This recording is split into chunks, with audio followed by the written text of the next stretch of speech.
নমস্কার বন্ধুরা, SB academic সেন্টারে প্রত্যেকটা ছাত্রছাত্রীকে স্বাগত। আজকে আমি মাধ্যমিকের বাংলা কোশ্চেন পেপার নিয়ে আলোচনা করছি। যে বাংলা প্রশ্নপত্র 100% কমন এসেছে, প্রত্যেকটা প্রশ্ন নিয়ে আমি বিস্তারিত আলোচনা করছি। দেখতেই পারছো, ছদ্মবেশে সেদিন হরিদার রোজগার মন্দ হয়নি বাইজি, তোমার জন্য 8 টাকা 10 আনা ইনকাম হয়েছিল। আমি বাবু ভারী ধর্মভীরু মানুষ আনছিলাম গিরিশ মহাপাত্র।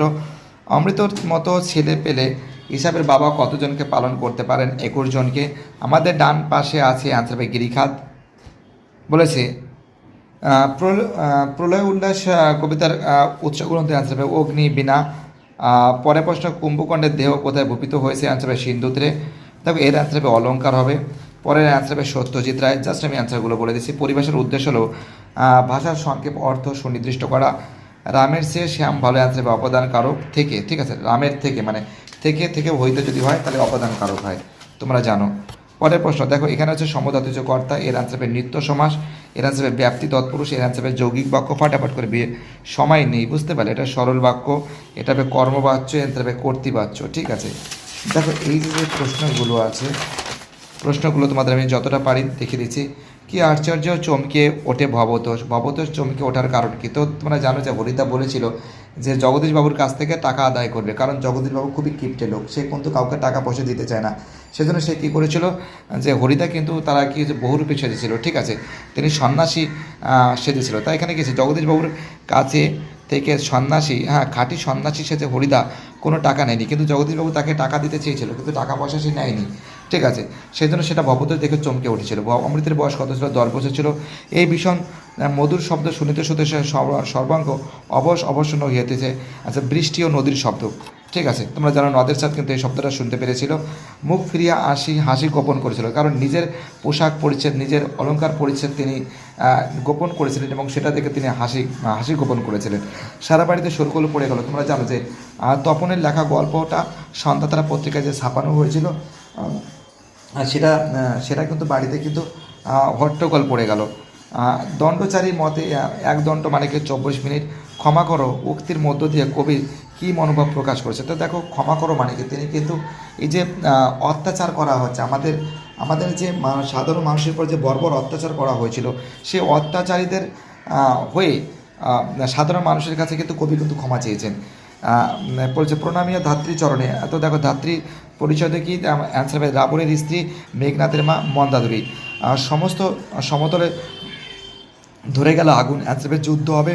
আমাদের পথ নেই আর, তাহলে আমাদের কী করণীয়? অ্যান্সার হবে সংঘবদ্ধ হয়ে থাকতে হবে।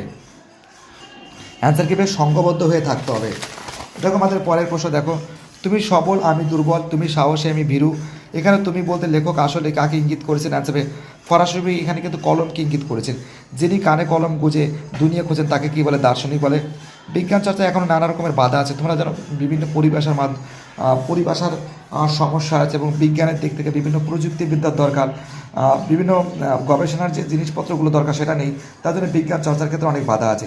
কলকাতা বিশ্ববিদ্যালয়ের পরিভাষা সমিতির সঙ্গে কারা কাজ করেছিল? অ্যান্সার হবে রাজশেখর বসু, বিজ্ঞানী, অধ্যাপক, ভাষাতত্ত্ববিদ এবং কয়েকজন লেখক। পরের প্রশ্ন কী বলেছে দেখো, অনুক্ত কর্তা কাকে বলে? যে কর্তা বাক্যে উচ্চ থাকে তাকে অনুক্ত কর্তা বলে। জনে জনে নিমন্ত্রণ করেছে। নিম্নলিখিত পদটি কী জাতীয় কর্ম? অ্যান্সার হবে সমধাতুজ কর্ম। আকাশবাণী সমাসবদ্ধ পদটির ব্যাসবাক্য সমাসের নাম লেখো। অ্যান্সার হবে আকাশ হইতে বাণী তৎপুরুষ সমাস। দ্বিগু সমাসের একটি উদাহরণ দাও। দেখো মা ও বাবা, ভাই ও বোন, মা ও বাবা, মা বাবা, ভাই ও বোন, ভাই বোন। দ্বিগু সমাসের এত হয়ে গেছে। আলোপ সমাস কাকে বলে? যে সমাসের সমস্যামান পদের বিভক্তি লোপ পায় না। যে সমাস সমস্যামান পদের বিভক্তি লোপ পায় না তাকে আলোপ সমাস বলে। বাক্য নির্মাণের শর্তগুলির নাম উল্লেখ করো। আকাঙ্ক্ষা, আসক্তি, ঠিক আছে, যোগ্যতা, এসব কিন্তু বাক্য নির্মাণের শব্দ। হায় বাংলা পড়ো নয়। দেখো এটা হবে হয় বাংলা পড়ো নয় হয় ইংরেজি পড়ো। ঠিক আছে, তোমরা অবশ্যই আবার জানাবে কমেন্টে। আবেগসূচক বাক্যের একটি উদাহরণ দাও। আহা কি সুন্দর দৃশ্য। বাড়িতে খবর দিয়েছেন, কর্মবাচ্যে রূপান্তর করো। বাড়িতে খবর দেওয়া হয়েছে। কর্মকর্তৃপাচ্যের উদাহরণ দাও। বাঁশি বাজে। ঠিক আছে, দেখো এখান থেকে যে প্রশ্নগুলো আছে প্রত্যেকটা প্রশ্ন কিন্তু কমন এসেছে, দেখে নাও। 3 নম্বরের প্রশ্ন দেখো নাও, প্রত্যেকটা আসিবে মেঘবাহন। দেখো প্রত্যেকটা প্রশ্ন কিন্তু খুবই কমন এসেছে। আমি যে বলছি, যে তোমাদের বলছিলাম যে ভয়ের কোনো কারণ নেই, যে কোশ্চেন কিন্তু খুব ভালো হবে। আর কোশ্চেন কিন্তু একদম জবরদস্ত হয়েছে, কোশ্চেন কিন্তু ফাটাফাটি হয়েছে, দেখতে পাচ্ছ কোশ্চেন কিন্তু জবরদস্ত হয়েছে, কোশ্চেন কিন্তু ফাটাফাটি হয়েছে, দেখতে পাচ্ছ। দেখো সম্পূর্ণরূপে তোমাদের সামনে আমি তুলে ধরেছি, প্রত্যেকটা প্রশ্ন ফাইট করে থেকে 3টে প্রশ্ন দিয়েছে, একটা প্রশ্ন লিখতে হবে। তো দেখো এখানে আমরা দেখতে পাচ্ছি যে we are living in a age of science, আমরা এখন বর্তমানে বিজ্ঞান যুগে বসবাস করি। Science have discovered and invited many things, এখন আমরা জানি বিজ্ঞান আমাদের অনেক কিছু আবিষ্কার করেছে এবং ও ঠিক আছে এবং উদ্ভাবন করেছেন বিজ্ঞান আমাদের, ঠিক আছে। Electricity is one of the greatest gifts of science man, তোমরা জানো যে বিদ্যুৎ মানুষের জন্য বিজ্ঞানের অন্যতম সেরা উপহার, ঠিক আছে, সেরা উপহার। এবং electricity has almost change the mood of your life, oh sorry এখানে হ্যাঁ লাইফ, ঠিক আছে। অর্থাৎ আমরা জানি যে আমাদের জীবনযাত্রার পরিবর্তন করেছে বিদ্যুৎ, আমাদের প্রায় জীবনযাত্রার মান পরিবর্তন করেছে। দেখো বিজ্ঞান থেকে দিয়েছে, তোমাদের বলেছিলাম বাংলার উৎসব খুব ইম্পর্টেন্ট, বিজ্ঞান থেকে একটা দিয়েছে, খুব ইজি প্রশ্ন করেছে। বাইটাটা সবাই ভালো থাকবে, চ্যানেলের সঙ্গে যুক্ত থাকার জন্য, চ্যানেলটিকে সাবস্ক্রাইব করার জন্য, এবং তোমাদের এতটা সাপোর্ট পেয়েছি সেটাই আমার কাছে একটা বড় সৌভাগ্যের ব্যাপার। বাইটাটা সবাই ভালো থাকবে।